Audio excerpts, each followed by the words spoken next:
Really want to do this video justice, talking about Serpentza, Winston, and Laowhy86, because I feel like they deserve that. I feel like they definitely deserve that. And I want to start out by saying that I've been watching them, and I've been a subscriber to them for many years, And I remember when I was getting ready to come to China, when I was first like applying for jobs in China. I was watching a lot of Winston's content, and that was when his content was like super raw. Like, if you watch a lot of his original content from way back in the day, it's shot with like, I guess, an iPhone 5 or the cheap, crappy smartphones of that time that he had, the Chinese or Korean smartphones that he had. And they were just really basic, I mean, there wasn't a lot of choreography, and it was cool. It was really cool. Like, I really enjoyed his videos, and I watched him develop. He became a lot more professional, especially in the last few years, and when he began to introduce drones. And a lot of people who are subscribed to his channel, long-term subscribers, know about his how he transitioned from like using a mobile phone to basically like creating like some pretty epic content. And for people who don't know about Winston, he's basically like, I guess, a pioneering YouTuber in China. And he's a fairly mysterious guy. I often used to wonder like what his real job was, and a lot of people used to wonder about what his job was. I mean, I guess it's pretty well known now that he was an English teacher, but he's a really cool, unique, special guy, because he started his own business, and he tried to start his own business making small motorbikes. And he's a really interesting guy, that's for sure. Like, he's a real goer. Like, he's definitely got spirit. If Winston ever watches this, because it does happen, I just want to say some of my favorite videos of his were just when he was living in Shenzhen, and he was married to be a girl, and he'd just go off on his own into the forest and these little tracks, and he'd just share about his life there. Now, Laowhy86. I sort of picked up on Laowhy86 a bit later, like a lot later, and I thought he had some cool videos. I liked the way he talked, and I liked the way he looked, and I thought he was really funny, and yeah, he's got an interesting backstory. I mean, he's lived in a couple of different parts of China. He's lived in Inner Mongolia, and he's lived in the south for a long time, like Winston. Both of these guys have married and settled down. Winston a couple of times, and they've got they've got a very good understanding of China. They've got very good Chinese, Tamen Huisho Zhongwen. They can speak Chinese pretty well. So yeah, but look, at the end of the day, like, what do I think of them today? Honestly, I think that those guys have changed a little bit. Like, I think that they started to feel like they wanted to start being more critical, and that's cool. But I think generally, like, I just want to put it out there that I think generally I feel like they've gone a little bit too far recently. And I just feel like they're always just like pushing an agenda.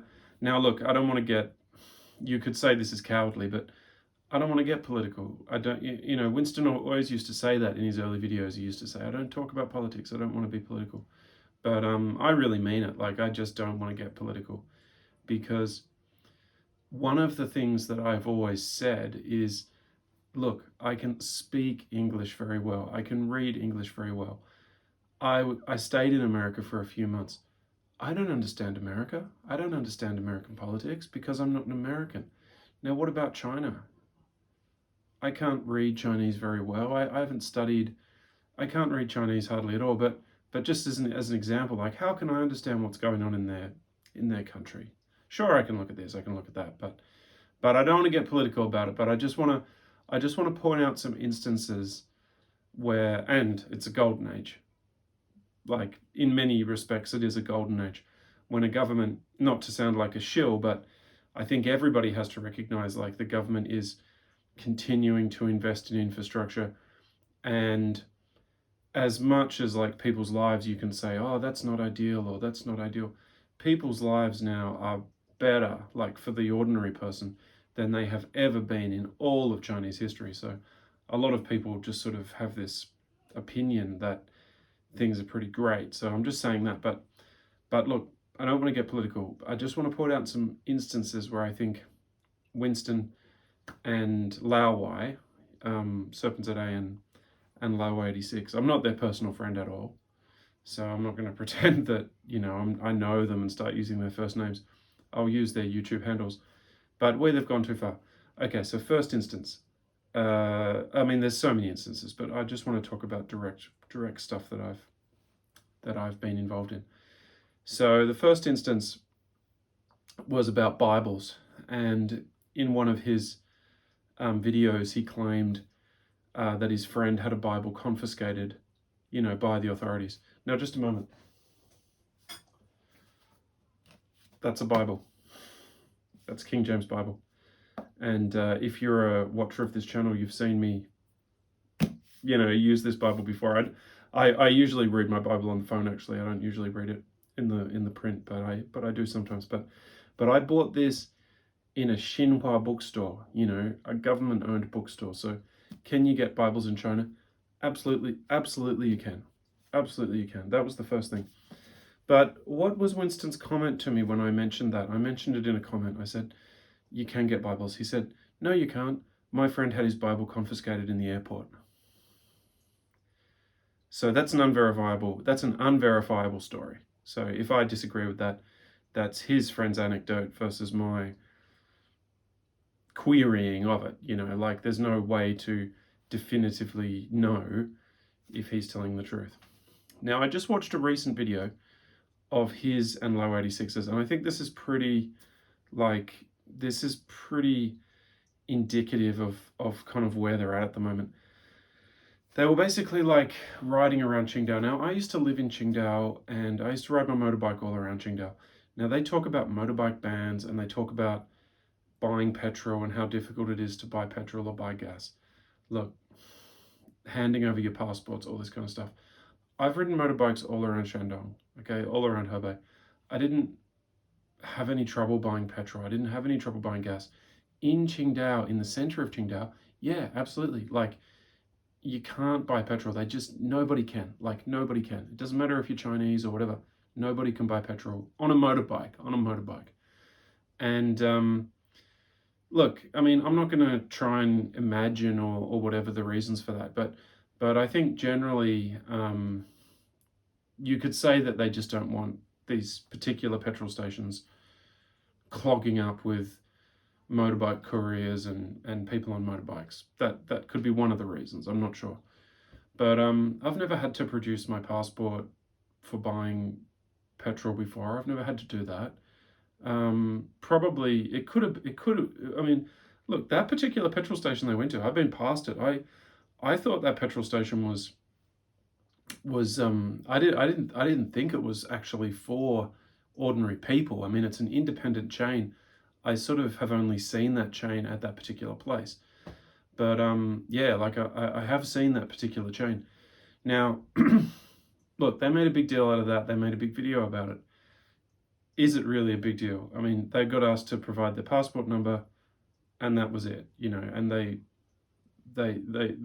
read the statement about it, you know. They gave them the license plate number and all this kind of stuff. Was it a big deal? It wasn't a big deal actually, but they made it into a big deal. They made it into a big deal. So look, I would sort of say that that's an example of that. Again, you know, the facts. I feel like now, like recently, they're twisting the facts to fit their message, whereas before they were just like, you know, I think they know what their audience wants. Their audience wants these. Their audience wants these videos that really kind of, I guess, condemn China and make China out to be a bad place and tell this story about how China went from being really, really cool, really, really great when they were first in China to like what it is now, according to them, which is like an Orwellian nightmare that's just getting worse and worse and worse and worse and worse, you know.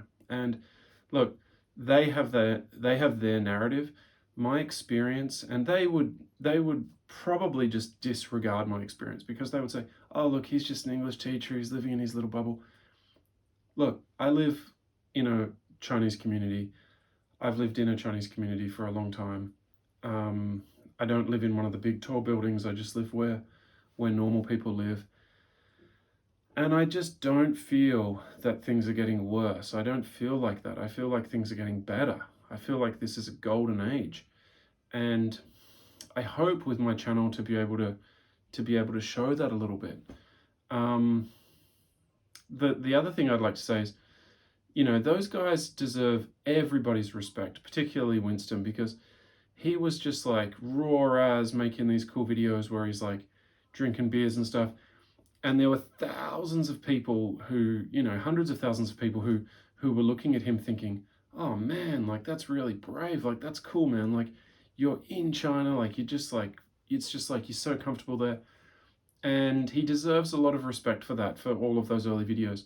But I don't mean any offense when I say that I just feel that he has become really like pushing this narrative, and his friend Laowhy86 as well.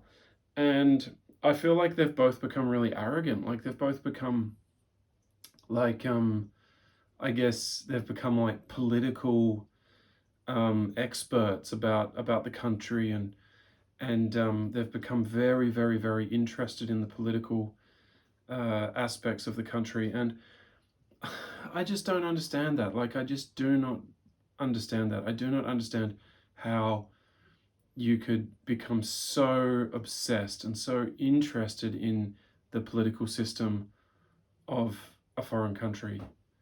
Um, like if it was my job to do that, if someone was paying me, and look, anybody watching can offer me this job and I'll take it up. But I don't understand why you would voluntarily become so interested in the political system of a country.